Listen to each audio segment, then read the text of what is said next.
The Ads Incubator has felt like the best team family meeting I think I've ever experienced. Just coming out here between Maddie and John and Jake, Shannon, everybody so supportive. Like everyone's my best friend, but not in a pandering way. Also like productively helping me, genuinely wanting to see me succeed. There's no, is disingenuity a word? I'm gonna say that. Everyone was very genuine in what they were doing. I legitimately felt supported, like everyone was on my side, and that made a huge difference.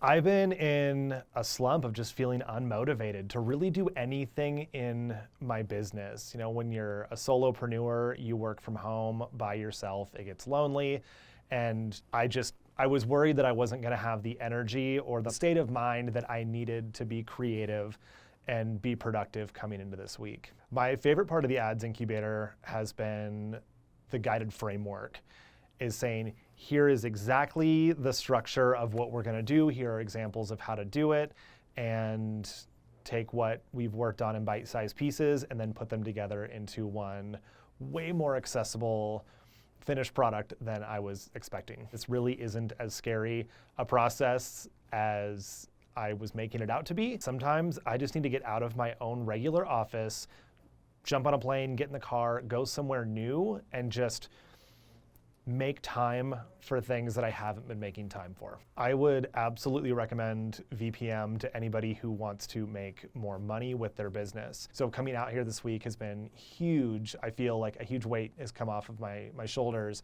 knowing that I now have other channels to drive in revenue. I am so stoked to get home and figure out all the other ads that I can make now. I do love writing copy. I love running ads. I love playing with this world. My experience in the past with running Google ads in general, it is such a clunky, ugly, awful platform.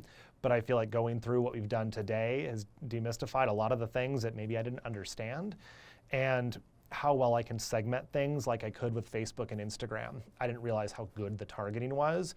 So I'm already getting these ideas for the different segments that I serve in my own business and how I can run more targeted ads to each of those different groups.